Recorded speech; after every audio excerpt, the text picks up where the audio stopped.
Good evening. 'Tis I, a strange, pallid man, hardly middle-aged in aspect, yet certainly not less than a full century old, seeking at last to emerge from a cloud of fright and destitution, too vague to pin down or analyze, at once pathetic, dramatic, and contemptible, also known as Gabe. And welcome to a madness that holds no affinity to any sort recorded in even the latest and most exhaustive treatises, also known as Genre Grinder. And I, a sickened, sensitive shadow writhing in hands that are not hands, and whirled blindly past ghastly midnights of rotting creation, corpses of dead worlds, with sores that were cities, charnel winds that brush the pallid stars and make them flickered low. Or Betsy, of Your Favorite Monsters, a podcast about Scooby-Doo Mystery Incorporated. And today we're going to talk about H.P. Lovecraft movies. Specifically, movies that are at least supposedly adapted from his stories, rather than the hundreds upon hundreds of movies that were inspired by his stories. Well, as in the last time I worked with Betsy, we're going to watch 3 movies, and we're going to watch them in person in her basement with her dog, Walter. Yeah. And, he's such a sleepy boy. And then we'll come back and talk about them afterwards. Instead of what I did on the last one with Patrick, which was talk about 42 movies as quickly as possible and very frantically. And we watched them separate from each other, and he didn't see some of the ones I saw, and it was kind of a mess. This is going to be like a more of a cool breeze. Oh, didn't even mean to make a Lovecraft reference, and there I made one. We're going to start with The Haunted Palace, which is, I believe, the first official adaptation of a H.P. Lovecraft story to film, directed by Roger Corman, released in 1963, based on the case of Charles Dexter Ward. It was sold as part of Corman's so-called Poe cycle films, which was it was the 5th movie in a series of 7. The title implies it was based on Edgar Allan Poe's poem The Haunted Palace, which was published in 1839. It is actually based on the novella The Case of Charles Dexter Ward, which was published in 1941. The reason that this one's weird, it was actually written in 1927. Okay. But it wasn't published until after Lovecraft died. So, he wasn't happy with it. So this is, yeah, okay. Well, we'll get into that, because I actually read this one for the first time last night. I've seen this movie a couple times. I had not read this particular story. So we'll get into that in a minute, but we're going to go watch the movie right now. Yeah. And I think we'll discuss what makes Lovecraft while we're discussing these movies. Absolutely. I don't think it needs a really long introduction. I think people these days mostly know who H.P. Lovecraft is and what he did. Yeah. And he needs to think about what he did. And he needs to think about what he did. Yeah, so we're going to start with The Haunted Palace, and we'll be back in a minute.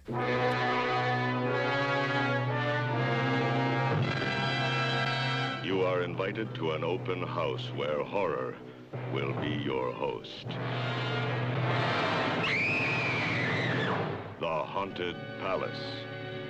You, who find a kind of macabre joyousness in the horrifying, will enjoy yourselves as in ecstasy in The Haunted Palace, starring Vincent Price, a being who lived and died and lives again. I'll not have my fill of revenge until this village is a graveyard. And intriguing Deborah Paget, whose appealing beauty inflames the blood of the bloodless. Lon Chaney, carrying on a family tradition of masterful motion picture horror, while the strange and feared new master of the Haunted Palace reaches for the skeleton of one long dead. Surely after all these years, I'm entitled to a few small amusements. Okay, and we're back from watching The Haunted Palace. Yeah. It is more based on the Lovecraft's story than it is on the Poe poem, which they just sort of used the title and threw in a little piece of at the very end of the movie. But it also fits for the most part, with the other Roger Corman Poe movies in its structure and such. I feel it's more of a Lovecraft adaptation by way of taking some broad themes from the story, Case of Charles Dexter Ward, kind of rearranging some of the order and then some of the themes from other famous Lovecraft stories and kind of pushing them in. Because we were talking, there's some Shadow over Innsmouth kind of stuff being pushed in with the breeding with the old gods. Right. And Dagon is another one. As someone who hasn't read every Lovecraft, even close to every Lovecraft, I do confuse this one. I think this was the first time I read this story, was for this podcast. And it is not one of the better stories. But as you said, it was not released because he didn't like it. It's interesting. Some people think it's one of his better because he didn't futz with it as much. Other people might have different opinions. But it is pretty typical in that he goes on and on and on about describing a lot of sceneries and places with a lot of potentially needless adjectives. He's a lot like Tolkien in that way. Well, yeah, at the risk of outing myself as a plebeian, I do find it very hard to read some of his stories. And this one, and we're going to later talk about The Color Out of Space, are both stories that describe the landscape a lot. Yes. I think one of the things about Lovecraftian horror is that they have to establish what the world looks like to show that something's wrong with it. Right. It is... There are ways to do that is more interesting occasionally than how Lovecraft himself decided to do it. And in a lot of ways more understandable. Why do you think he wrote like that? Was it that was the way he wanted to write? Was it a case like the Charles Dickens joke where he was being paid by the word? You had said that he was a big fan of Edgar Allan Poe, and Poe is I think a much more genuinely poetic, like he paints a prettier picture. Was he trying to do that, or was just this the way he wanted to write? So there is this interesting thing about Lovecraft is he was inspired by being educated, but he was not somebody who went to college. He couldn't get in. He wanted to study mathematics, but he wasn't good enough at it to do it. So he read a lot of encyclopedic texts. He learned how to do language from dictionaries. And so this is the kind of language you get when how you teach yourself how to word, you do it from books that are very old. And you find out what words mean from old encyclopedias and old dictionaries. So he actually has more in common with Tolkien than I even imagined, except for that Tolkien was actually educated. Very. But Tolkien would write a story based on his love of other languages and wanting to create his own language. Yeah. Okay, that's interesting. I never knew that. Okay. Yeah, I mean, part of one of... So, Lovecraft actually wanted to study the stars, but couldn't. He didn't have enough math skill, so he wrote about them instead. And he was... We talk a little bit about how Lovecraft was a terrible racist, and that's fact. Yeah, it's in the text. And it should say he wasn't just racist from the standpoint that people in the turn of the century, or just prior to the turn of the century, were all kind of racist, especially if they were white. Would he be middle class, upper middle class? Yeah, lower middle class probably. On the coast, old money, all that stuff. I don't know. Yes, those people were all more racist than we are today. But even by their standards, yeah, no, he was bad. He was clinical about it. He thought that he had thought through what made certain races beneath his own. Yeah. And definitely with his descriptions of people who are not white, he described them as lesser evolved. And yeah, there's a lot of that in the Reanimator. The Reanimator is particularly offensive because they are we're not going to cover, I should say, the Reanimator is the obvious movie to cover here in this podcast, which is exactly why I'm not covering it. The Reanimator is one of my all-time favorite movies, as is From Beyond, and we're actually not going to cover a single one of Stuart Gordon's movies, simply because I feel like anybody listening to this podcast is probably already aware of them, and I wanted to do this movie because it was one of the earliest, and an example of Corman being someone who was interested in Lovecraft, trying to find a way to introduce him to audiences. I thought that was interesting. We'll talk about the other movies later, but I picked movies I didn't think people had seen for the other ones. So anyway, the story of Reanimator, they test the serum, the reagent that brings back the dead, on animals and then on minorities because they're, quote, lesser evolved. Yeah. So there's like the science of some of these stories. Whereas this story, I went pretty far without seeing something racist. Mm-hmm. He mostly uses the racism to describe grotesque people. Yes, and part of the racism in Charles Dexter Ward is through the lens of the villain. Right, which makes it less obvious if you are reading it in isolation, but when you are looking at it in the breadth of his scheme, entire work, right, really makes it stand out. When you realize that the villain's views do mostly match his own. Yeah. But, yeah. Anyway, even though racist, he was also very isolated when he was a kid because he was raised, he was dressed as a girl through most of his young life and raised as one in a time where that wasn't chill. No. And it would have been against his will, it seems. Maybe. Yeah. Like, things are a little weird about his growing up. Like, there was some... Like, his dad died and his mom was went insane and was institutionalized, and he didn't have any friends, and he was raised alone in a house with books for friends, and, like, there are some stuff that makes him odd. But that's, I think, where you get a lot of his more academic stilted language. Is he when he was gaining it, he had old people and books to talk to. And so, well, you mentioned that his mother was institutionalized. That is one kind of thing that he sort of brought to horror literature, besides the fact that there weren't a lot of horror sci-fi stories. This isn't one of them. But there weren't a lot of horror sci-fi stories at the time, so he did kind of bring that. I'm sure he wasn't the first. I don't know who was the first.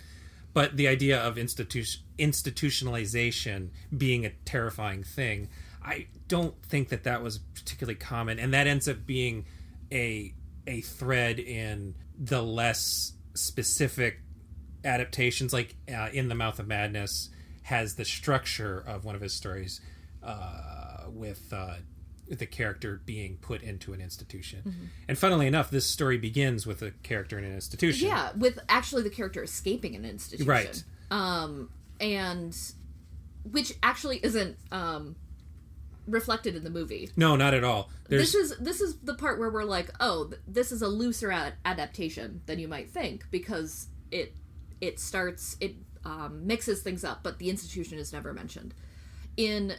Let me give you the, brief 10-second rundown of Charles Dexter Ward, the story. A guy escapes from an institution, very clearly laid out as under the name of Charles Dexter Ward, and we find out pretty quickly that it is actually his relative from 200 years ago that has, through magical trickery, possessed the body of his aunt, or his descendant. Shenanigans happen, mostly due to the fact that his ancestor, who is evil, doesn't know anything about his descendant and speaks with flowery old language. People figure about because he's a mass murderer and a necromancer. And they have to summon a spirit to get rid of his evil, and there is some discussion about who that might be. Some people think it's Merlin. And unusual about Lovecraft stories, there's a really simple incantation that destroys the evil. And he was going to be summoning a spirit that would shake America to its patriotic roots. And the initials of it were BF. So it might have been that he was going to summon Benjamin Franklin. Oh. See, yeah, with the root, yeah, I didn't put that together. I was reading a couple different summaries to, like, get through it. I was like, I had forgotten that part. So if you did a modern take on that, it would be hilarious. Well, or they would actually be summoning some sort of Native American spirit, or Wendigo or something. Like God. They would have misunderstood, and then they'd be torn apart by. That'd be neat. Yeah.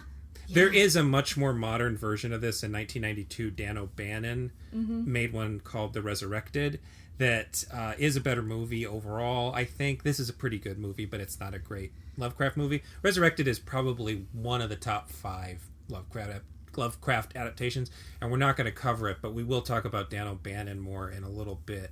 But that's much truer to the story in the way it's told. It just takes place in the early 90s. Yeah. This story was much more like cursed town, bad ancestor, possesses a descendant.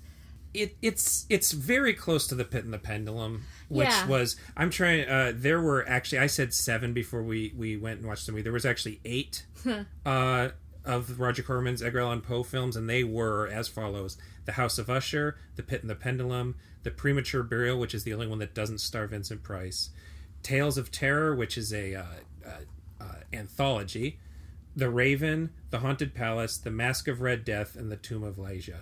These were characterized by the first one, House of Usher, being popular and being a period piece. They were all period pieces.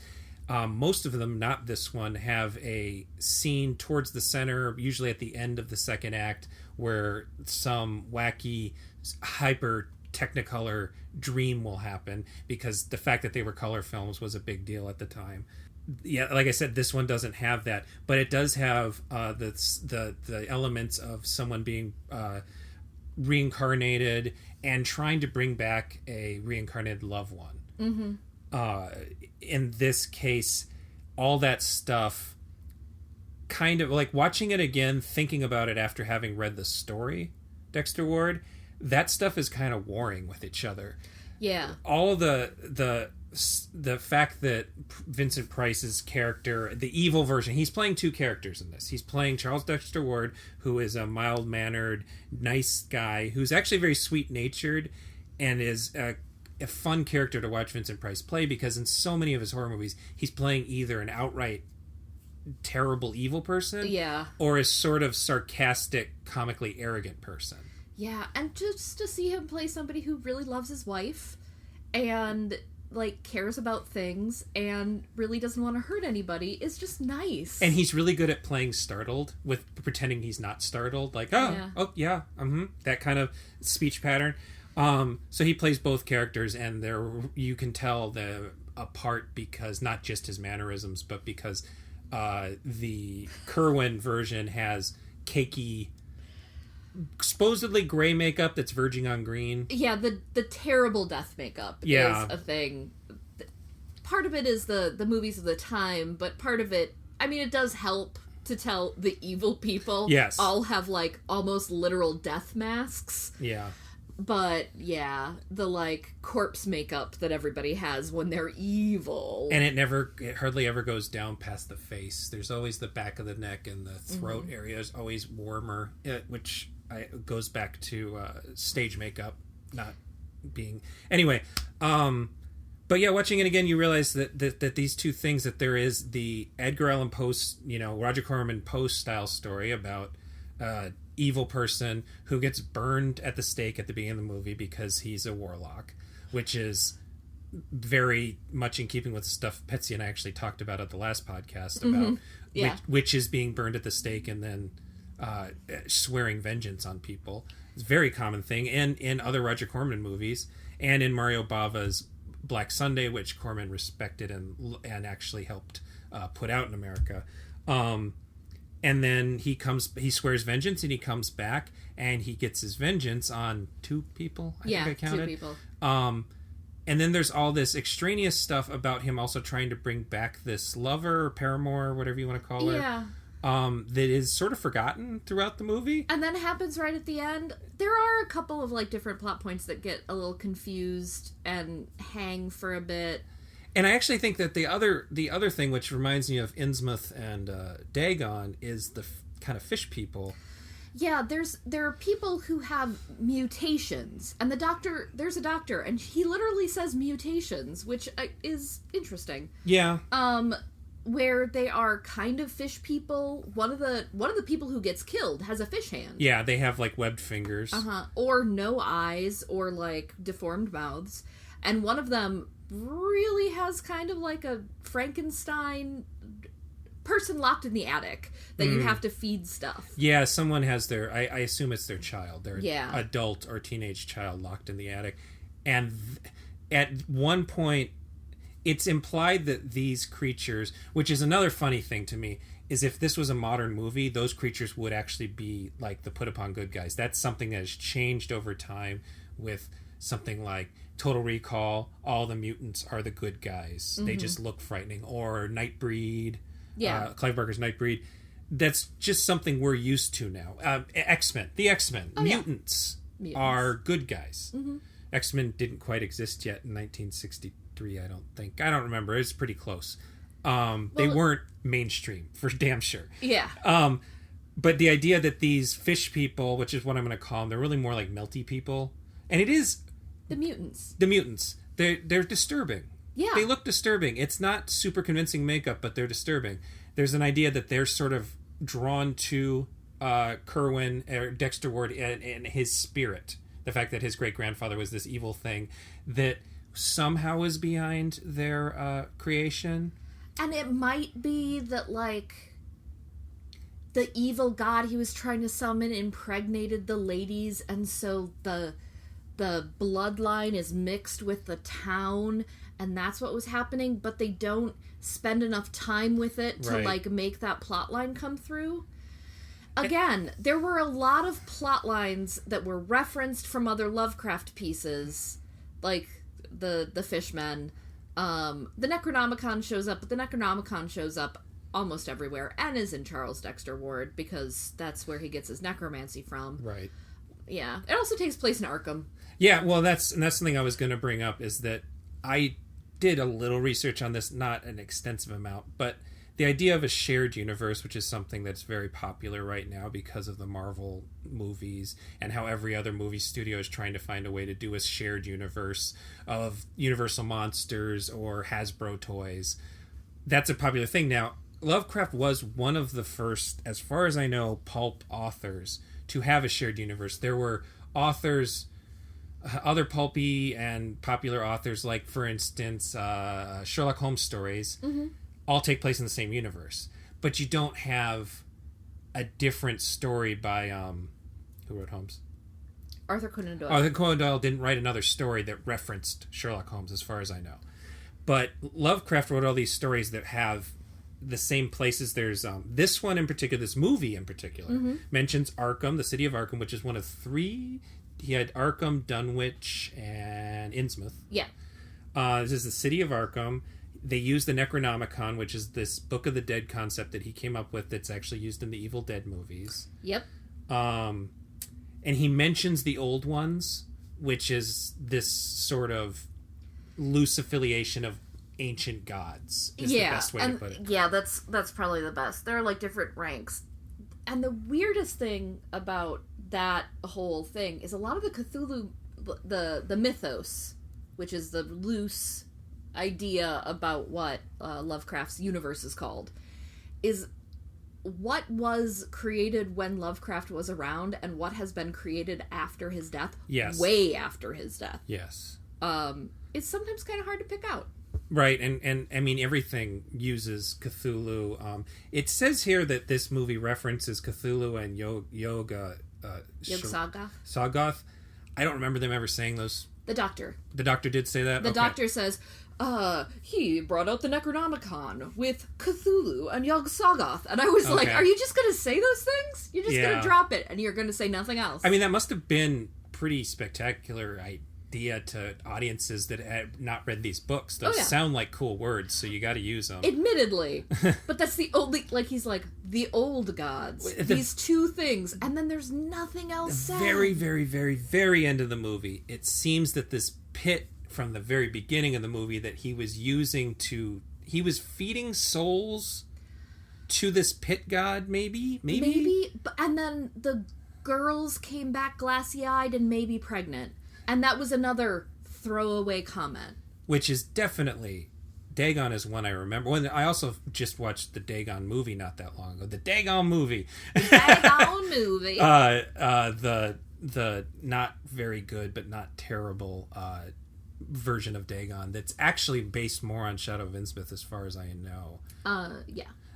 They have similar pit god monster doing shit. And Dagon and Shadow over Innsmouth, like, blend a lot because Innsmouth and Dagon are buds. Yeah. So this is an interesting movie when you approach it from that standpoint, because the fish people, you could actually delete them from the movie and they just add mood. But the thing is they add a lot of good mood. Yeah, the mood is good. So you do wish that there was less post-cycle, because, again, this movie has a lot. It's not specific plot points, but it has a lot in common with specifically Pit and the Pendulum, which is very little in common with the actual poem Pit and the Pendulum. Yeah. This is sort of recycled in general terms from Pit and the Pendulum.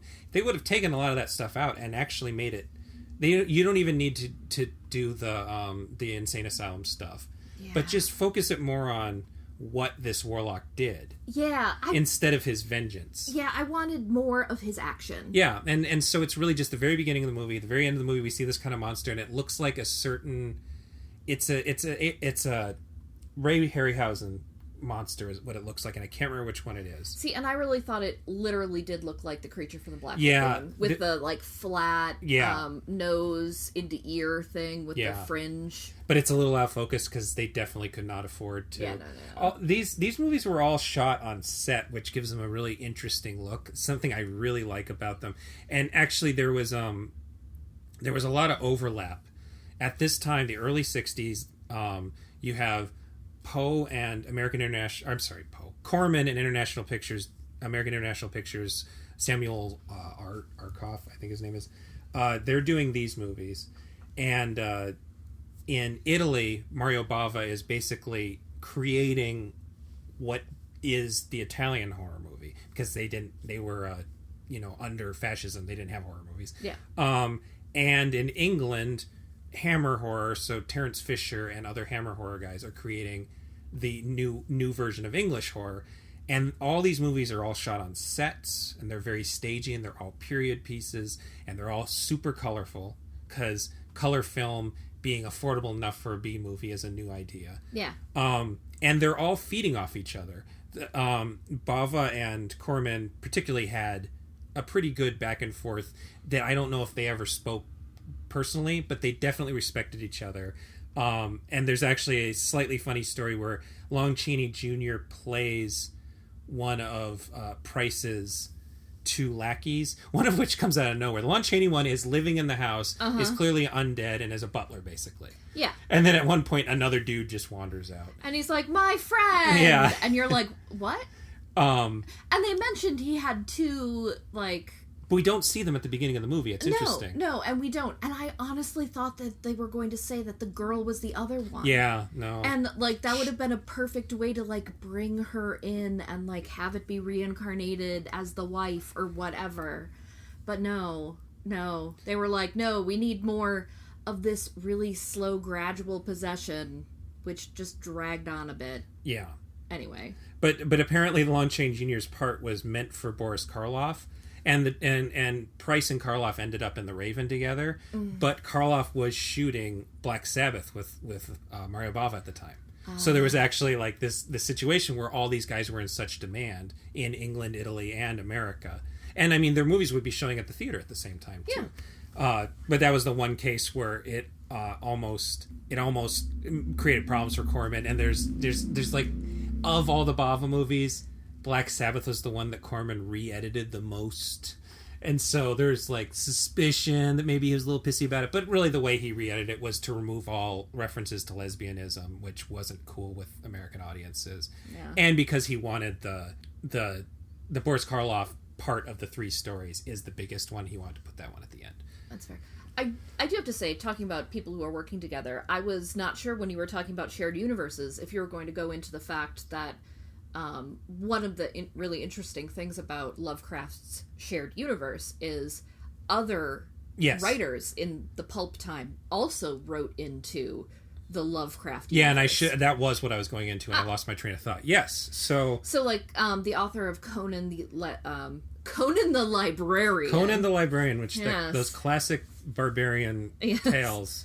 Yes, writes about one of the old gods. And I don't remember which one. And actually, very similar names. And I never put that together until right now. I just played that Conan video game. Yeah. And the gods' names all have a very Lovecraftian. There's actually a funny story where they all, like a bunch of the pulp writers at the time were doing like a round robin short story. And they mailed it to each other to like write another thing. And Lovecraft in his titular form was writing with the purplest of all possible prose. And Conan's author, whose name is escaping me at the moment, just was like, and then the hero got a sword and just started slashing at the god and came out victorious. Because that's how he writes a story. Conan was created by Robert E. Howard. Ah, yes, Howard. Howard was like, no, none of this melancholy bullshit. They were both weird tales, weren't they? Yeah. Yeah, that's what it says here. Okay. Yeah, and so a lot of those guys, worked together, wrote together. And so they would, borrow characters from each other's stories and write them into the stories. So Lovecraft's gods show up in Conan and a couple of other places. The guy who wrote... Lovecraft borrowed The King in Yellow. I was just going to say The King in Yellow was something which... The King in Yellow, for listeners, was a theme in True Detective Season 1. Mm-hmm. It's the book that is sort of... I don't remember its exact purpose. It's a play. It is a book about a play that didn't happen. And I don't remember how it plays into the story, because True Detective Season 1 is so nebulous that I can't remember. Well, The King in Yellow is supposed to be Carcosa, and Carcosa is a place, and the King in Yellow is the guy who is holding the gates of Carcosa, and then it turns out to be this one dude, and he maybe has a power over a nebulous thing. I was really disappointed in True Detective. I wanted them to go full whole hog, but Betsy also wants most things to go full whole hog, and then they only go a quarter hog, and I'm like, I want more bacon. Yeah, I was having a good time with that, though. I kind of like well, it's that thing, I just like genre mashups, and that one gave me enough genre mashup. And then the second season, this is not what this podcast is about, but everybody rightfully kind of hates the second season, but I found the second season delightful. Anyway, but yeah, so the shared universe thing actually went beyond that, and it continues. Stephen King is obviously inspired by Lovecraft, but I believe he's written actual Lovecraft gods into... he has absolutely written legit Lovecraft. Ramsey Campbell? Ramsey Campbell. Maybe. Is that the name? I'm going to look it up while you continue. King has written legitimate Lovecrafty stories there's one Lovecraft-inspired story, I believe, in each of his collections, and I can usually point it out. But his Cthulhu is, like, super Lovecraftian, even though it is not labeled as such. In Everything's Eventual, I think he has his most blatant Lovecraft-inspired one, and it's, I think, called Lovecraft Street or something. Yeah. Well, and they take place in a similar area. Yeah. All of Stephen King's made up. He has a shared universe, too. Yeah. And it's all on in New England area. Yeah. His is a little further north, Maine. I guess. Yeah, it's Maine versus Boston or Massachusetts. Yeah. Yeah. They have a very interesting... But but podcasters can't see. The listeners can't see. I made a little motion showing where Maine is, and then like Massachusetts booted it down. Yeah. You know, just so picture that. Oop, I dropped it. Okay. Anyway, picture that. The great podcasting things where both of us gesture a lot. Yeah. Yeah. Yeah, it was Ramsey Campbell. I have their name right. Ramsey Campbell wrote official into now. I think he's still writing them. I don't know. Is he dead? Well, no, he's fine. He's 73. Chaosium is the role-playing company who got all of the Lovecraft rights, and they're the ones who do the Call of Cthulhu role-playing game. Right, which I think brought a lot of this back into the public eye. Absolutely where most of the Cthulhu mythos has come in the modern age. They are 100% the people who have gotten most of this standardized and gotten everything like in a place where people can actually talk about it. Right. So they got that in the 70s, I believe, and that's where most of it is. I have the like leather bound 35-year edition. It is beautiful, but they do such good jobs with like curating the essence, let's say. Well, and that has colored our version of what Lovecraft is. Yeah. Whereas actually reading the stories, it's a little different. I think that it's one of those things, again, taking it back to Tolkien, where this is someone who created a way of storytelling that led to more interesting storytelling, which it might be, I would flat out say I can't read Tolkien. I haven't. But I like a lot of the stuff that he inspired. Well, it's really funny with Tolkien. People are like, oh, Tolkien wrote generic fiction.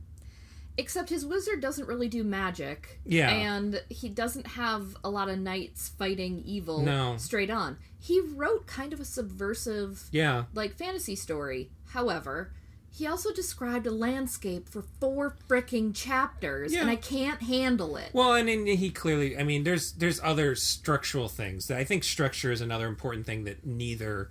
well, no, I shouldn't say that. Lovecraft does have a sense of structure. He has chapters because he was writing for publications, so he had shorts, so he had to understand structure. Yes. Whereas Tolkien just kind of kept writing.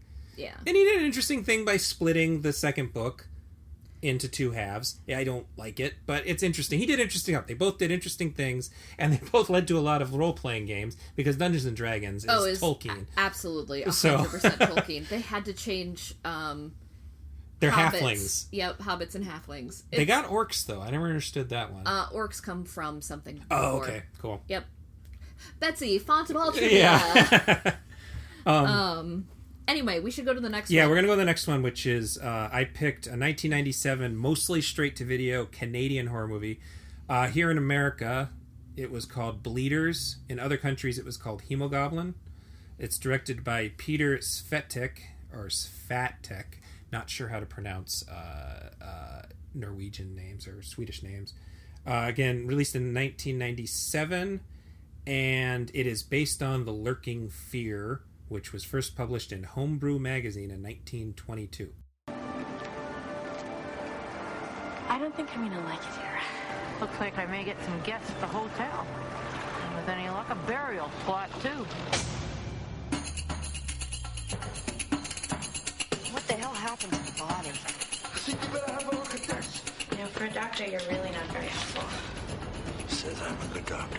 Rutger Hauer.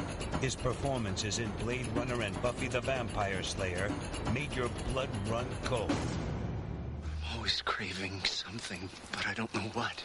Roy Dupuis. The star of Screamers and TV's La Femme Nikita. My husband's very ill. We're trying to find his family here. What do you know of the Van Damme family? Some Van Dammes escaped. You're still alive. Each have felt the hunger that controls their souls, drawing them to a final conflict against the creatures below that feed on us. Seminal fluid present suggests a functioning hermaphrodite capable of having sex itself. I need a drink. Bleeders. We thought maybe he might have some relatives that lived on the island. And we're back again from watching Bleeders, aka Hemoglobin, and the version we watched was Hemoglobin. I looked it up, and Hemoglobin is the European version, is slightly more uncut. Apparently it was the sex scenes that were cut, not the violence. Yeah, there were boobs. There were boobs, and there was thrusting. Thrusting is a no-no at the MPAA. Fair enough. There were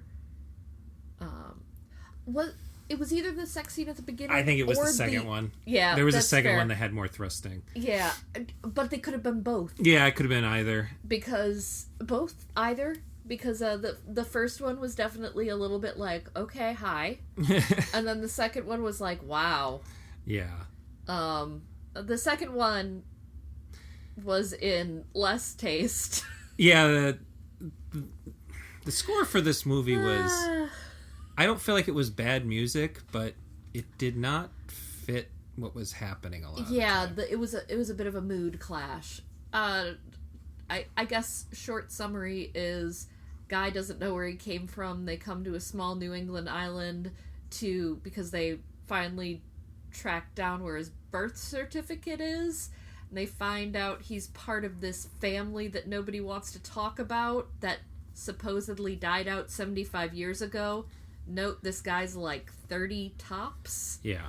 He's got heterochromia. Heterochromia. So his eyes are different colors, and he has some sort of hemophilia. Yeah. Blood poisoning is what she said. Right.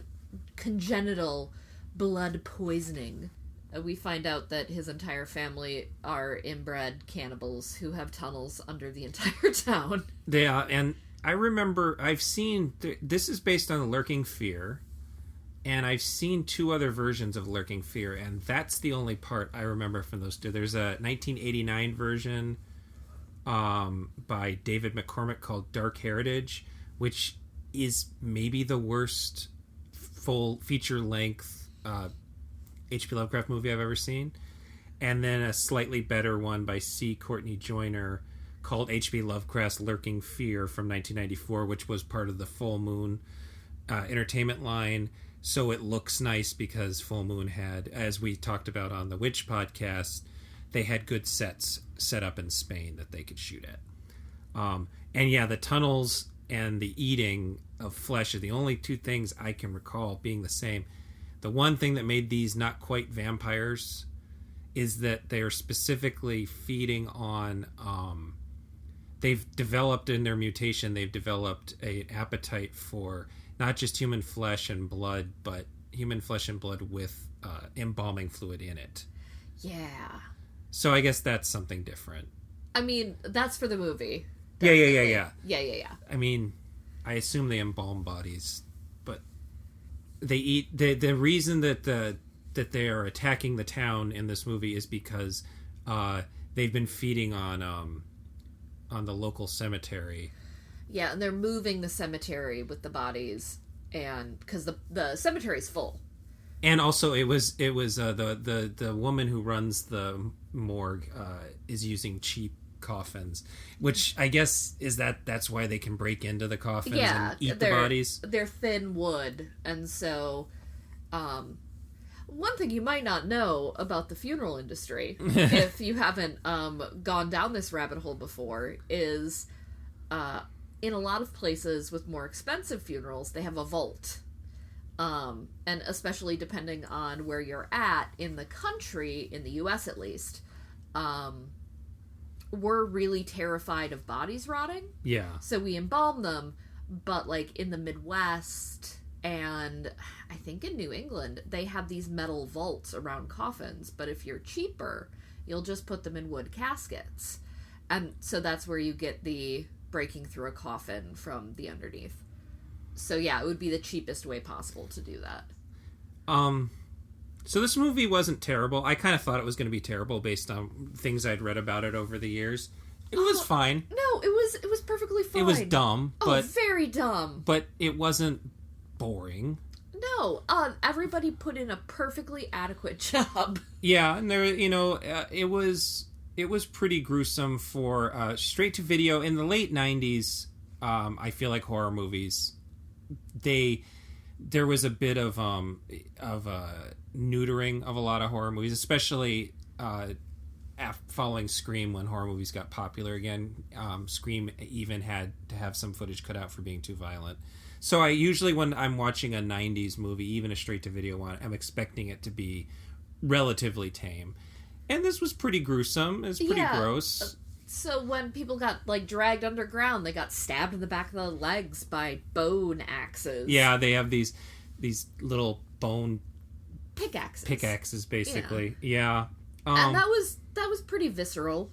And it being European cut, there were boobs. Yeah. That just kind of fell out sometimes. Rutger Hauer is a doctor who is helping out with the situation. At first, he has a, quote, dark past, and he's on this island just getting drunk.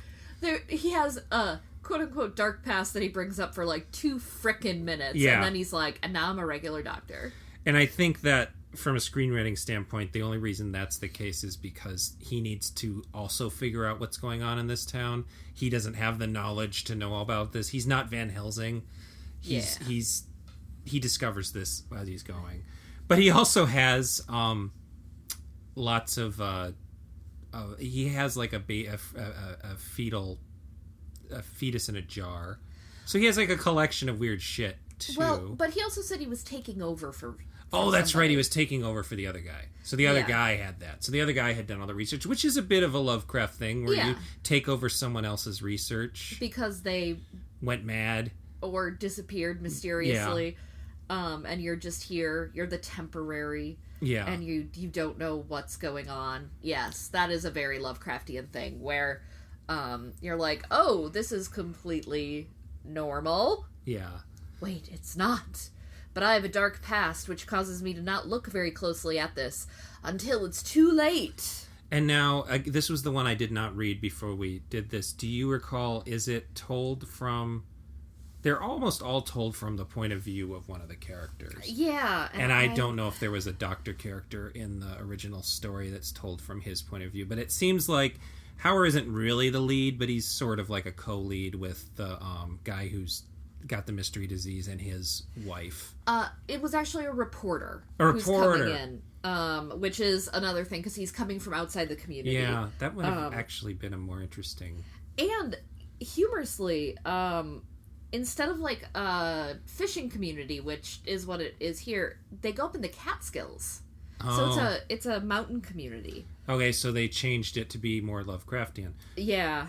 So it was a mountain region of the Tempest mountain region of the Catskills. Okay.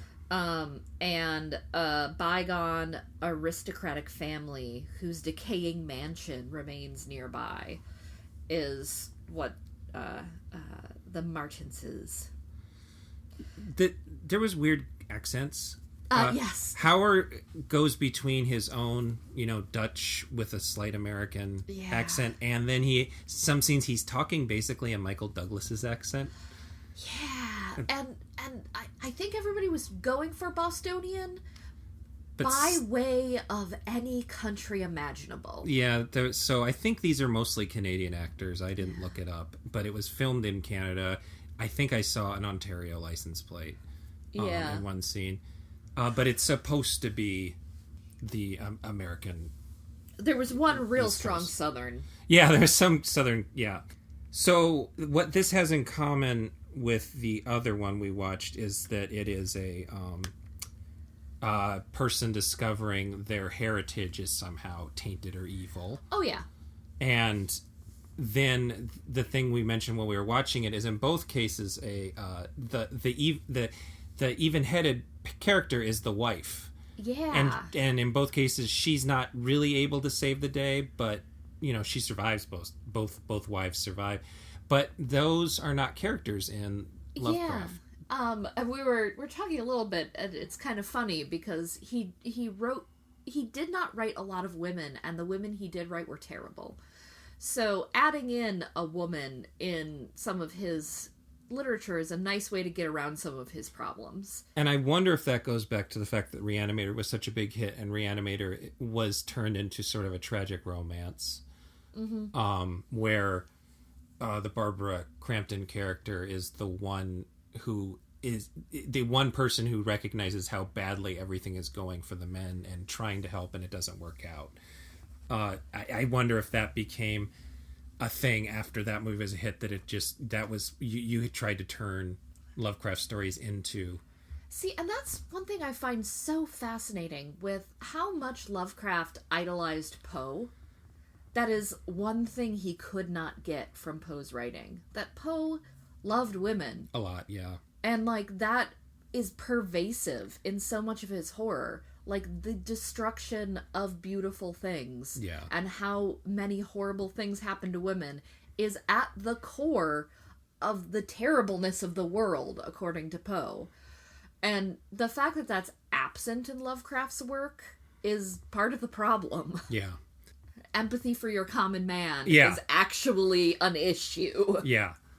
And another thing I found kind of funny thinking about it is realizing that I had never seen this movie. Neither of us had ever seen this. This was one where I remember it, for whatever reason, it was one of those straight-to-video horror movies that there would be like a wall of them at your local Blockbuster or Hollywood Video. And I never understood if like somebody made a deal with Blockbuster where they sold them really cheap. But it had a very striking cover of Now I Know the monsters all kind of crammed together. So it was a striking cover. And so I do remember being curious about it. But this was at that time when I was a teenager. And if something was rated R, that meant it was not violent enough. So I didn't rent it, I think, if I remember right. But as a Dan O'Bannon movie, it fits a lot of aspects. Dan O'Bannon was he got his start working with John Carpenter for their film school movie Dark Star. He starred and co-wrote it. And then when John Carpenter went off to do Halloween, Dan O'Bannon and his partner Ronald Shusett, they made the original script for Alien, which had the basic parts of what became Alien, but was rewritten a bit. But he was also the one who, when it turned out, he when he realized it was getting taken away from him and he wasn't going to be allowed to direct, he was actually the one who aimed Ridley Scott at H.R. Geiger. So Alien does have a lot of him, and Alien does have a lot of Lovecraft in it. Oh, yeah. And so you have Alien, and then later Dan O'Bannon wrote the screenplay for Gary Sherman's Dead and Buried, which came out in 1981. And Dead and Buried is about a small coastal town with, it seems like a fishing industry, that has mysterious goings on, and people come to town to figure out why the townspeople are being so weird and murderous. And it turns out that the morgue attendant, I think he runs the funeral system there, is actually basically embalming people and turning them into zombies. And there's a very long embalming scene, like a time-lapse embalming scene. Wow. So obviously embalming was something he was into, and these coastal towns were something going wrong. And then he did Tobe Hooper's Life Force. He wrote the script for that, which is about space vampires. So it was energy vampires. These are sort of embalming vampires. Yeah, kind of. It was actually really weird.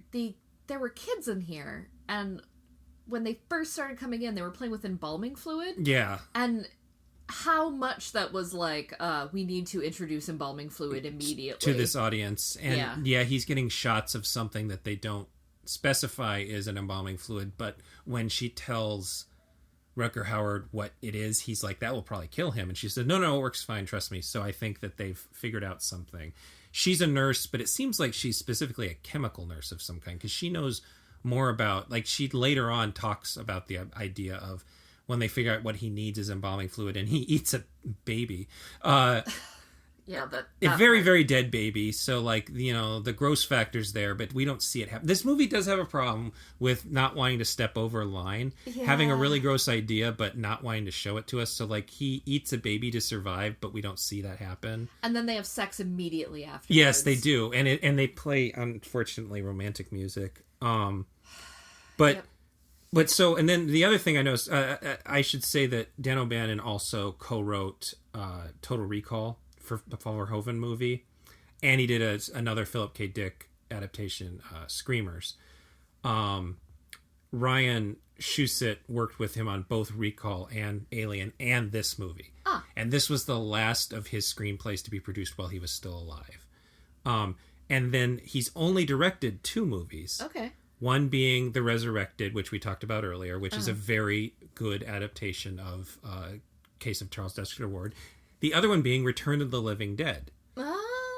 Which I don't think he originally wrote. It was someone else's screenplay. But Return of the Living Dead is structured like a bit like Night of the Living Dead. This movie also ends a bit like Night of the Living Dead, with the town realizing that these things are sensitive to light and going to the lighthouse and sort of setting up a perimeter. Yeah. But what's funny is that these creatures are so non-ambulatory. They basically, none of them have legs. Yeah. They've hired performers that just appear to not have legs and move around with their arms. Yeah. So they're very slow. They've established they're strong. They're stronger than a human. Mm-hmm. But they're so slow. And they're afraid of light. And it's just... There's a point when they have... Another thing with Alien is that the women of the town are kind of the warriors in this movie. Yeah, they super are. The men are away fishing, and if they're not fishing, they're drinking. Yeah. Or they're just old. There's an older guy. Yeah. And Rutger Hauer's character's pretty old, too. But these women, like, they take command. They unfortunately... The movie never quite lives up to this. Like, there's badassery, but they almost immediately die after badassery, too. Yeah. So it doesn't quite work out. But... Yeah, but, like... there's a mute woman who hasn't spoken since she was a child, and then she yells something badass, like, fuck this shit. Yeah, I can't believe this fucking shit, or something like that. Yeah, and then gets her throat slit and dies. But she does kill one of the monsters. Yes, she kills one of the monsters first, and it's one of the only monsters that gets killed. Yeah. So, like... But there's a bit of a disconnect where, you know, something like Return of the Living Dead, the idea that they cannot die in that movie is very scary. It's a sort of a comedy, but the idea that these are even more than George Romero zombies, you can blow off their head and they'll still keep coming at you. Yeah. Whereas these things are really slowly coming up the hillside, and they've got guns trained on them, and they're still not getting it done. That was a bit of a disconnect. Yeah, they're... But, I mean... Also, the incest, like, the fact that all of these monsters were created from... like incest, generations of incest, and like the whole thing ties back to the heterochromia, and I mean it really brings to mind that one episode of the X-Files. Yeah, actually you're right, it does. Like I have to imagine that when they were doing that one episode of the X-Files, they were thinking of the lurking fear, right? Because like it was all I could think about with those performers is specifically home, like lurking fear by way of the Texas Chainsaw Massacre. Yeah, pretty much. Which also has an incest component that they don't speak about, but is there. Yeah, and is in the remake and stuff. Yeah. So yeah, like pretty solid. I mean, it's a decent movie if you've run out of good H.P. Lovecraft adaptations. If you've seen Reanimator, From Beyond, Resurrected, even Haunted Palace. And you want a decent... And it is... I mean, is it close to the story? Yeah, I mean, like, I feel like the actual story has a little bit more... It's more of a monster movie. It would be more of a monster movie. Yeah. Like, there's a little bit more of a monster is attacking town, and they're trying to figure out what's going on, and they figure out through the body of a monster and the heterochromia that's what it is, right? Rather than like there's definitely one part where a friend of the reporter was looking out a window and they couldn't get his attention, and he turns him around and his face had been eaten off. Oh, it's like a big fear point. So there's a little bit more of like Beast of the Rue Morgue kind of like there's a hunt going on rather than what's going on here, which is I'm trying to figure out where my past is, and there's kind of monsters, but we don't really know there are monsters until halfway through Act 2. Yeah. The fact that they didn't really bring in the monsters until really late in the movie is kind of a weakness of the story, and makes the adaptation a little weaker in general. But that's the lurking fear. It's like, it's lurking. It's fearful.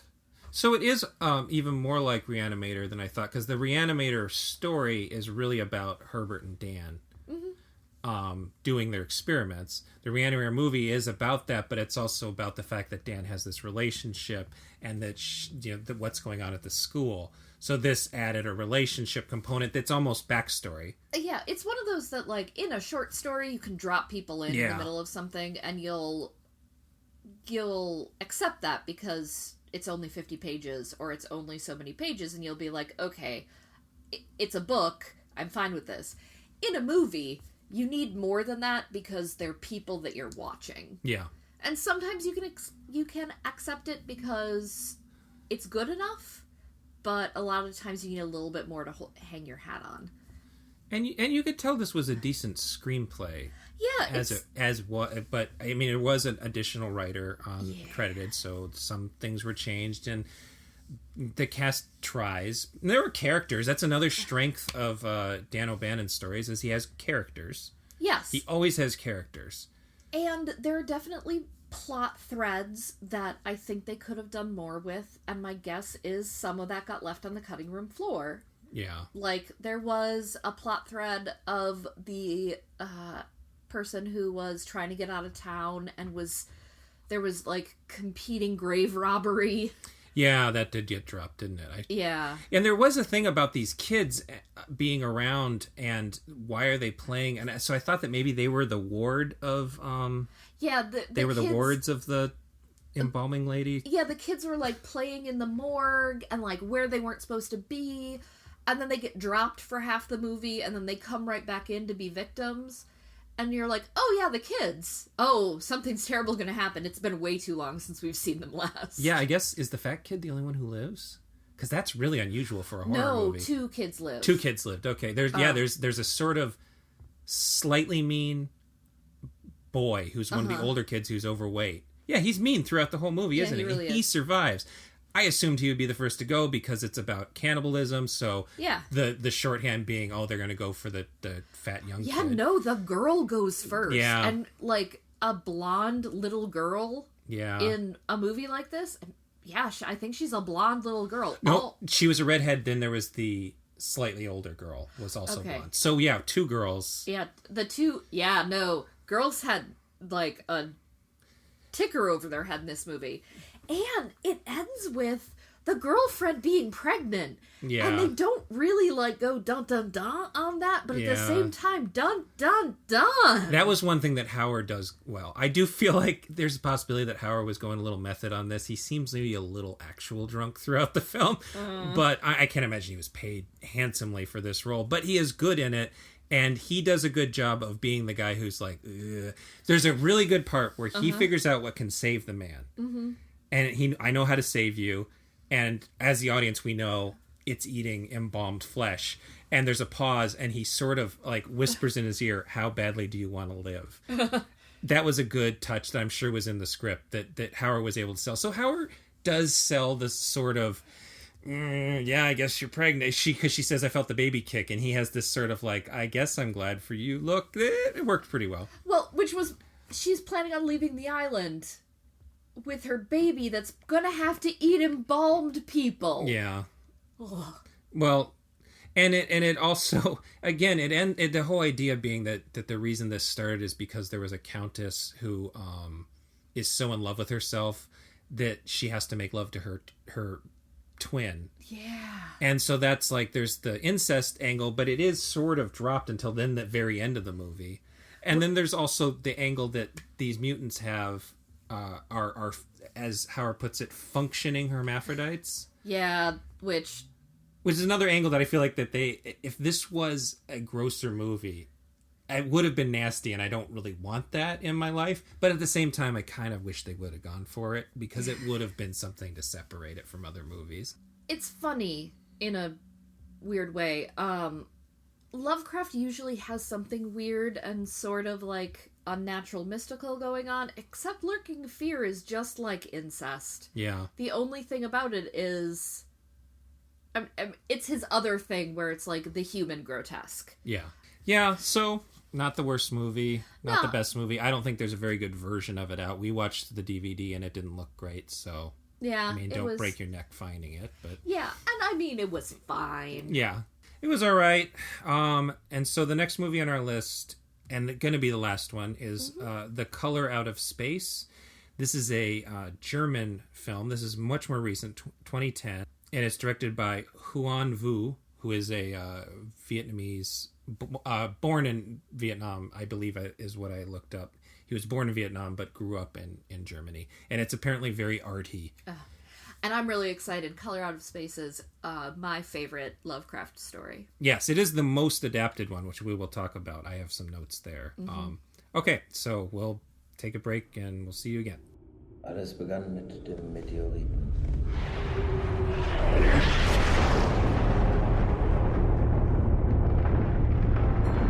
Schlug in der Nähe eines benachbarten Hofes ein.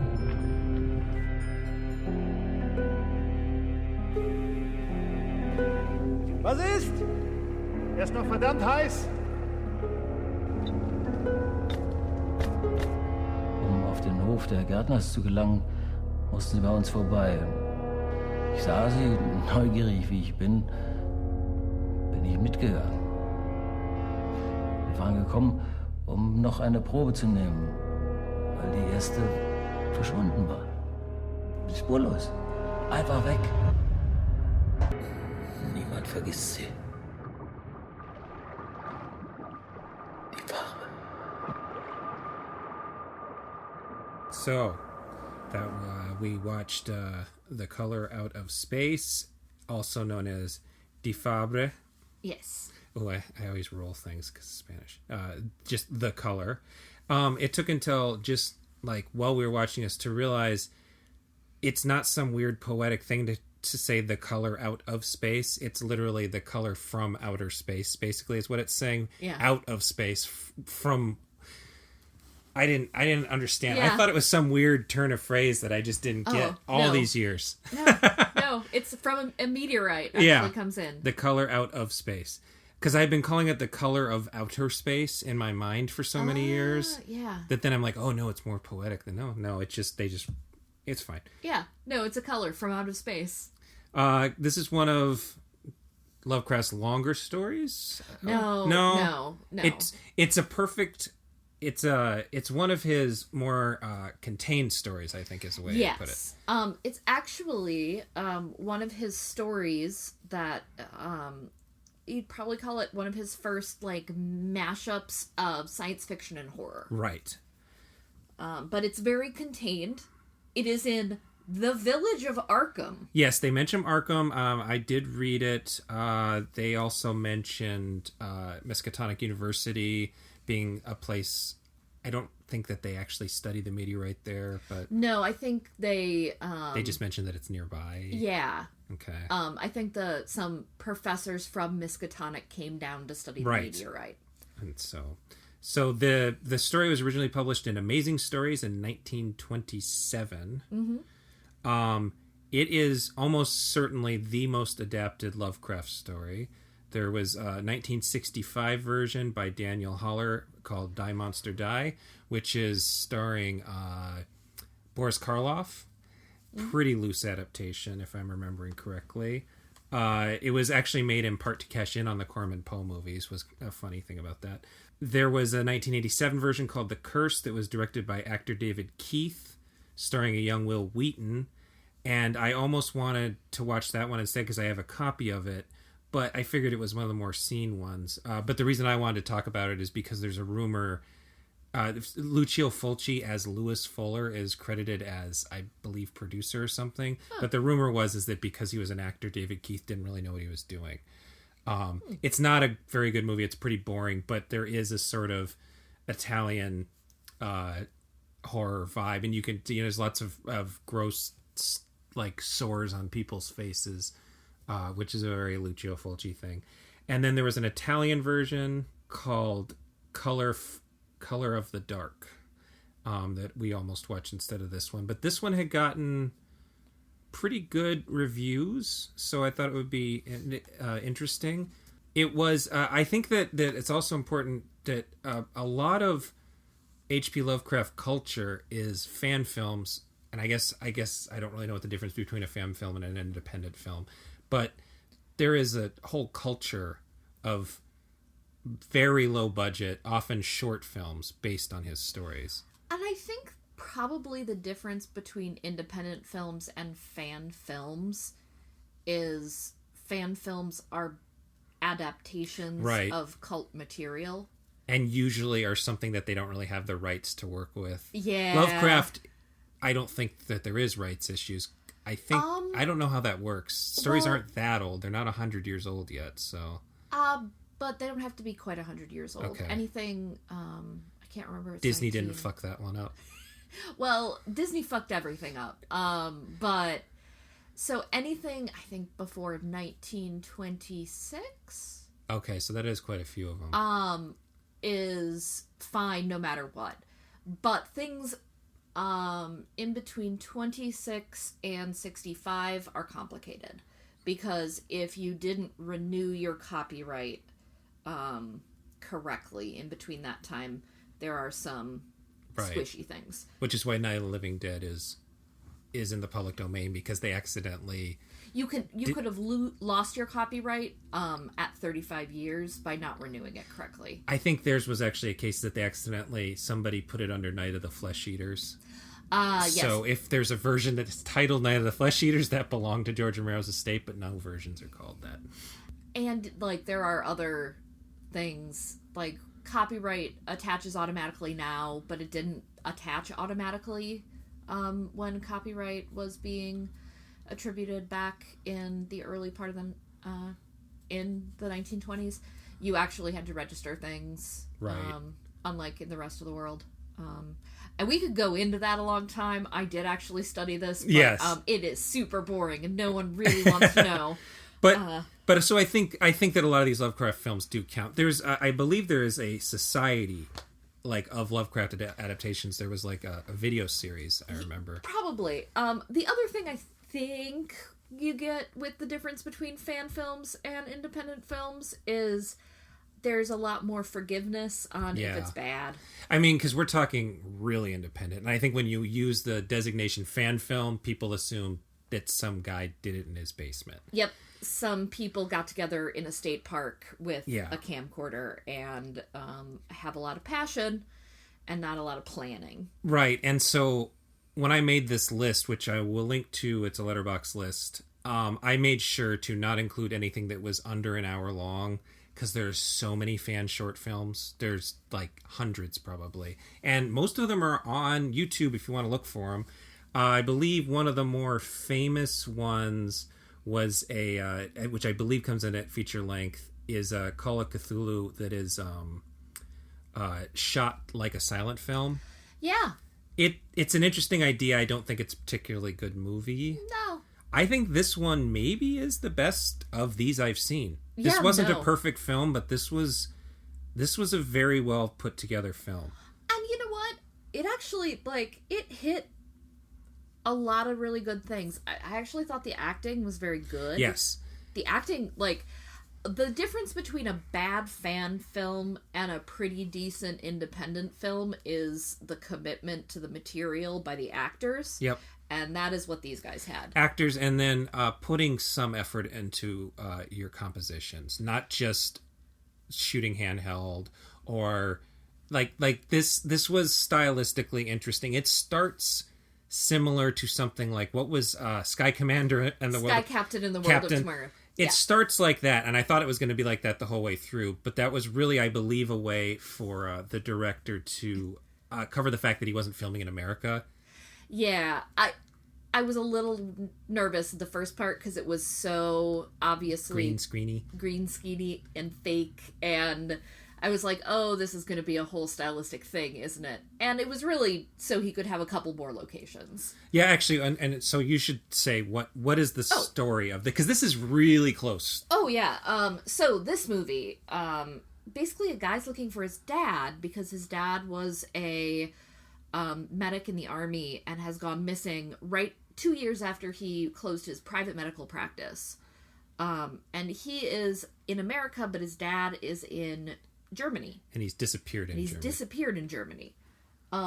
We actually see right before that an older man has fallen face first into a reservoir. Yeah. So we're like, we know your dad is probably dead. Yeah. And he goes to this village with a Polaroid and asks a whole bunch of people. And one guy is like, oh, I don't remember that Polaroid, but I see you have this other picture of your dad, and I remember him as a young man, and tells the story of how this village got a meteorite from space. Nobody could identify it.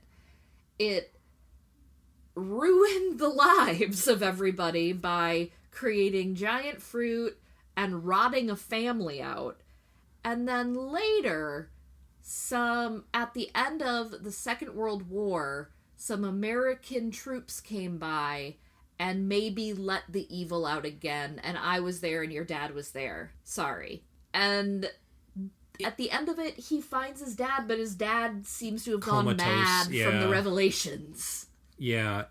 And there's a sort of twist thing going on that I wasn't quite sure of. It was oblique enough. I believe the twist was that the man telling the story that it was actually his farm. Yeah, the man was saying that he was the neighbor of all of this. And that's actually part of like the story is that it's the neighbor of all of these things that's telling the reporter about this. He witnessed it and he's living on the edge of everything. But he stays around for the rest of his life as kind of like standing witness. Right. But the twist of the movie was it was actually his farm. He survived. But he also like murdered his kid and like was communicating with this alien rock thing to feed it bodies or something. But it was unsaid and only done in images, which was kind of cool. Yeah. I mean, it was, and this looked like a professional film. I mean, the special effects are homebrew, consumer grade digital effects from 2010, so they're already almost 10 years old. But it worked in this film's favor because it's such an abstract idea that there is an alien color, basically. Yeah. It's like a blob, but not even really a blob. Yeah, it was kind of goopy. Yeah. Which kind of worked against it somewhat. Yeah. I will say the one, and this is where it goes between the independent film versus fan film thing. The color, one of the things it does is it dries everything out and everybody blows away. It like becomes dust in the wind. And so all of the people were very dusty and then the color was really goopy and watery. And so I was trying to figure out if they were trying to do something with that. Because I know in the story the people dry out and mutate and then dry out. And then the light comes out of them. And so when the effect looks so goopy, but then one of the people in the story, especially in his retelling, just turned into water as well. I was mixed in their metaphor a little. Yeah. And well, I think that might have been a point where the filmmaker, Mr. Vu, had the ability to make particle effects, but not the ability to make the effect of a person having the moisture sucked out of them. Yeah, that's fair. There's a limit to what you can do in After Effects. Yes.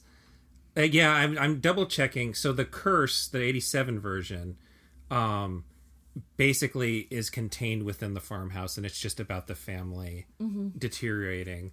And that adds a religious fervent kind of thing, like that the dad thinks it's God, basically. Yeah. Which is something that's not in the original story, but an interesting way to do it. It could have been a better movie. It's just not a particularly good movie. And then the Die Monster Die, the 60s version, is built, because it's trying to be a Spooky Castle movie, it's built mostly around a scientist exploring what it is and then deciding it needs to be destroyed. So they both took aspects and made a movie. This was mostly the story plus the World War II thing. It also takes place, it says here it's supposed to be 1975. Yeah, so it's just a little after World War II. Well, not just a little. It's an adult man. It is a boy turning into an adult man's length after World War II. Yes, which makes sense. Given everything, we were trying to take a guess given costuming and haircuts about what it was supposed to be, because we had missed an age marker.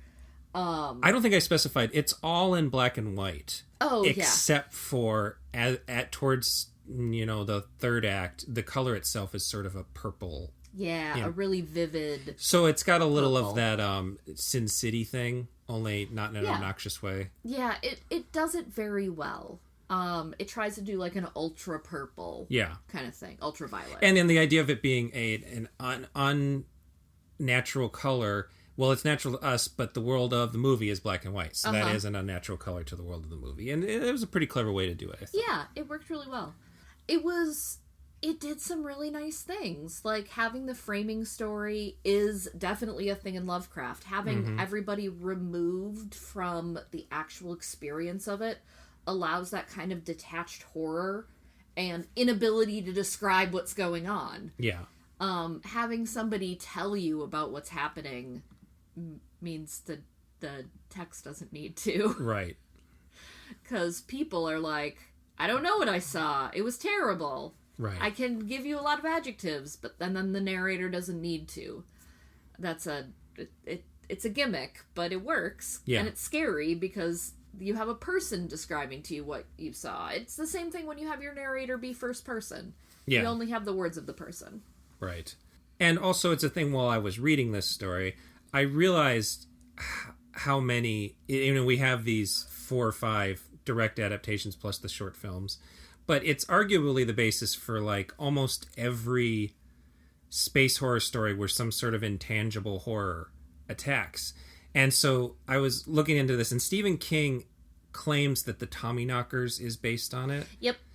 And so that one didn't, but as soon as I remember Stephen King, I remember that in George Romero's Creepshow, which King wrote the screenplay for, in the episode in which he stars, there is a farm and a meteor hits, and there's this bright green stuff that's plant matter, and it basically goes over everything and turns everything into plants and eventually kills the character, and that's the whole story. So that one's very much, the farm setting and everything. And then that made me go even further that there's several versions of the Blob. The Blob just comes on a meteor and has nothing else to it and is an intangible and is even pinkish. So this movie had a similar color. Yeah, John Campbell Jr.'s Who Goes There has some stuff in common, which was made into John Carpenter's The Thing. Which definitely is Lovecraftian, though it's more of a catch-all. Yeah, it's got a little bit of At the Mountains of Madness. Yeah, and At the Mountains of Madness, I feel, is one that, At the Mountains of Madness is an expedition that goes down and finds evidence of like a huge temple of worship of these old gods. So I really actually think it's a lot like Aliens versus Predator. It's like Aliens versus Predator. It's like Prometheus. Yep. Oh, it's super like Prometheus. Yeah, and I was telling Betsy that Guillermo del Toro had a version of At the Mountains of Madness in production, and when it went out of production, his theory was that Fox realized they had already made Prometheus. Yeah, I also think that he hadn't won his Oscar yet. Yeah, exactly. And $100 million. It was probably too weird, and I wake up angry about it a lot. Well, and so there hasn't, I don't think, been a feature version of At the Mountains of Madness. No, there hasn't. There's a whole bunch of movies and stories that are based around it. Oh, yes. But there's the Alien movies. Well, another one that I realized reading the story Color Out of Space was one of my favorite movies of 2018 was Annihilation by Alexander Garland. that at the time was telling myself, oh, this is a little like The Thing, but with all women and a little more metaphysical. But now I realize, no, it actually, like, it's even more abstract. It's changing, it's mutating things. I mean, and it is a shimmer. Yeah, I mean, it is based on its own book. Right, it's based on the book by Jeff Vandermeer. The trilogy. Right, the trilogy. And from what I understand, I have not read those books, it's really loosely based. It's based, what I understand, it's based on parts of all three of the books mushed together. Okay. So that's where it becomes more loosely based, is it's not on any one of the books. Okay.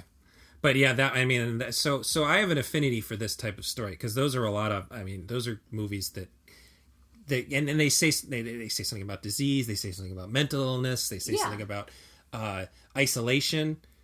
Yeah, most versions are about isolation. Yeah, the whole when things start going bad, if you cut yourself off from everyone, it goes worse. Right. Is something that is really touched on here, but not focused on, but I think is really important. And, like, you see the end product of it. Everybody goes real bad in this story, because once things start going bad, they isolate themselves. They stop coming to the festivals. They don't send their kids to school anymore. And the whole town gets worried about them, but they're a small Protestant community. Right. And so they're like, oh, better leave them alone. Yeah. And they all die. Yeah. And the original story, most versions of this story, be they direct adaptations or inspired by, end with the idea that this is not over and it's going to spread and it's probably going to be apocalyptic. So in the original story, the journalist is coming to talk about what's happening, and they're about to fill the valley because they're doing a reservoir. And so the farm that this happened on is going to be underwater. And so the well that all of this taint was in was going to be at the bottom of a reservoir.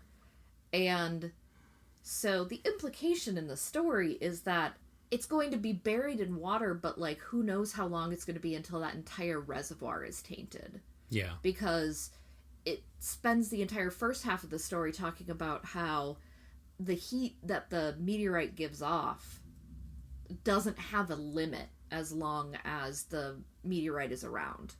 So you just, like, you can imagine that this taint is just going to keep growing and growing, especially in the water, and that water is going to be supplying water for the entire region. In the movie, the reservoir's already been built. Right, so it's too late already, basically. Yeah. And though the farm isn't underwater. No, he never makes it to the farm.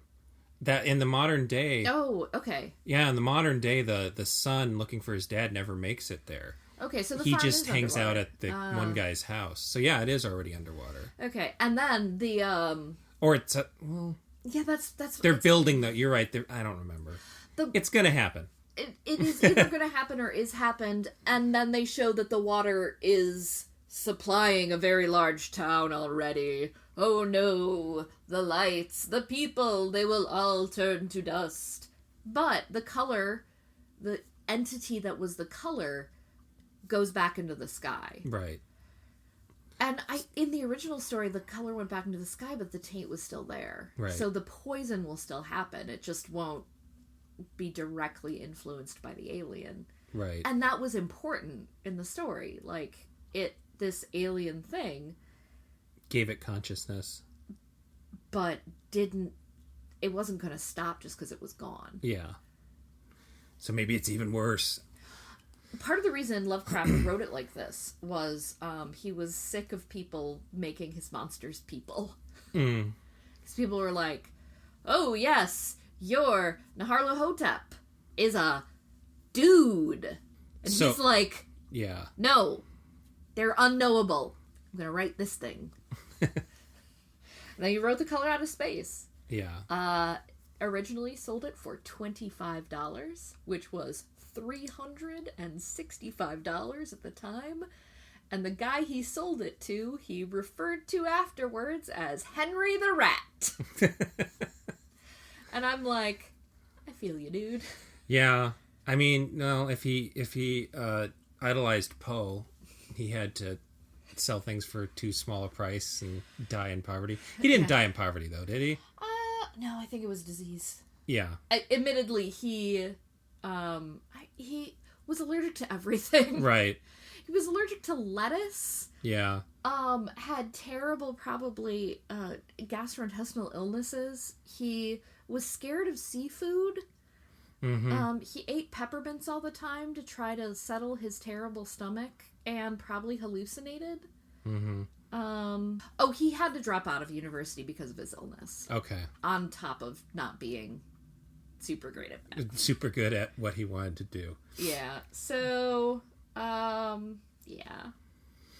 Well, Lovecraft, a story of a racist who wrote a whole bunch of stuff and maybe learned something later in his life. Who knows? Yeah, I mean, there's a lot to comb through. Yeah, he second only to French philosopher Voltaire for sheer mass of writings that he did during his lifetime that survived to the modern day. And he died at what age? 47. Yeah, so... Like, seriously, not that long for, like, tons of paper.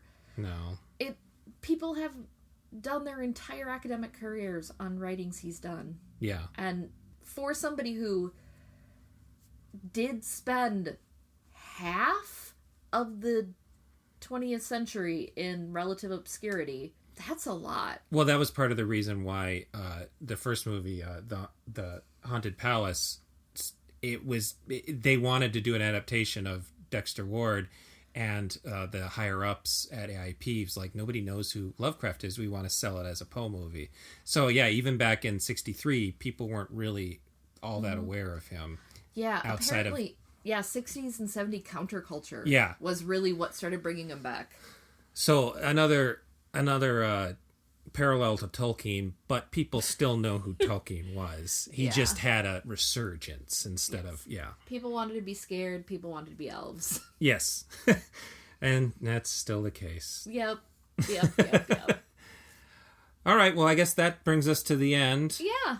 There are obviously plenty more movies. Again, I love Reanimator and From Beyond. I just thought that was too obvious, because those are the two most popular ones. Yeah, and we could have gone into some, fun side adaptations, but... There are a lot of adaptations of Cold Air, but it's such a short story that... Or Cold Air, whatever. It's such a short story that they're almost either short films, or there's the movie Necronomicon has a shortened version of it. Yeah, we thought about trying to do that one, and they had a couple different stories. I think they had Rats in the Wall. Rats in the Wall, and Rats in the Wall it's a pretty good movie. I do like Necronomicon quite a bit. I would also suggest there was a movie that was not lost, but just not really seen, called Dark Waters from 1993. That's a sort of artsy nunsploitation by way of H.P. Lovecraft. It's not as good as you want it to be, but it's still an interesting one. And we've talked a lot about, like, Lovecraftian feel for movies, and we haven't mentioned my favorite one, and so I'm going to Event Horizon. Oh, yeah. And Event Horizon is another Mountains of Madness, basically. Yeah, it really is. It's half Mountains of Madness, half Color Out of Space. Yeah. And it's really my boy Larry Fishburne. Only big movie that he's credited is Larry Fishburne. Yeah. And I kind of love it forever for that. Yeah, it's usually called Hellraiser in space, but I mean, it doesn't really have... I mean, it has the hell. Yeah, it has the hell, and it has the body, gross, nasty torture scenes. Yeah, but... the thing is, it has hell, but it also just has the folded dimension, the non-traditional geometry kind of stuff. Mm-hmm. And the thing is that the Sam Neill character brings it into the Judeo-Christian heaven-hell thing. Right. It's really Lovecraftian. Right. And so I always talk about Event Horizon as a Lovecraftian movie, because I think it's much more Lovecraftian than anything else. And I think the only other one I would suggest is the Dunwich Horror, and that's another one that's been adapted a couple times because it fits regular horror schemes. You can kind of work it into things. There's a 1970 version by Daniel Haller that's pretty good. Got Dean Stockwell before he was everybody's favorite weirdo as the villain. And there's a pretty good terrible. I say pretty good terrible, but there's a decent Xbox 360 game, Call of Cthulhu, where you play a detective. What was the one on GameCube? Eternal Darkness. Eternal Darkness. Eternal Darkness is a fantastic game where you play multiple generations of one family, sort of. Yeah. And it is Lovecraft with the serial numbers filed off. Yeah. Because for some reason, I think they couldn't get they didn't get the licensing from Chaosium. Oh. Is really it. Okay. But it is every tiny bit of it. They have a Yog-Sothoth. So nope, not Yog-Sothoth. They have a Azathoth, blind god of 1,000 eyes. That is just hanging out in the background that it takes a lot of lore to find, and I've played this game so many times. Yeah, it's definitely a cult game because it only got released on one system that not a lot of people had the system, and it was a launch game for the GameCube. Yeah. And it was very good. The people who made it had tried to make a couple other games, and none of them ever worked. Silicon Knights, I think, was the studio. But it's fantastic. People keep hoping it will be released for another system. Never has anything, been. Yeah. But it pioneered sanity effects in games. Yes. That was really what it did. But the Call of Cthulhu game on the 360 is pretty good, and I hear the Sinking City is pretty good. That just came out, but I haven't played it yet. So. I've heard the favorite terrible game. Yeah. So fun but bad. Yeah, which is right in the wheelhouse for Lovecraft games. Yes. It almost is fitting. Okay. Yeah. If you want to find me, I do another podcast called Your Favorite Monsters. It's about Scooby-Doo Mystery Incorporated. We talk about the movies, monsters, mythoses, and cryptids that show up in one specific series of Scooby-Doo, which is one that was in the early aughts. We are in the last 5 episodes of it right now, and me and my co-host Blake Wrights are really barreling through to the end. It's going to be great. Other than that, you can find me on Twitter at Avatar of Chaos. In 2 weeks, I will have the last part up of Patrick and I's slasher movie podcast. I cannot remember off the top of my head which titles we're going to be covering on that one because we're covering all the rest of them, essentially. Oh, yes, here it is.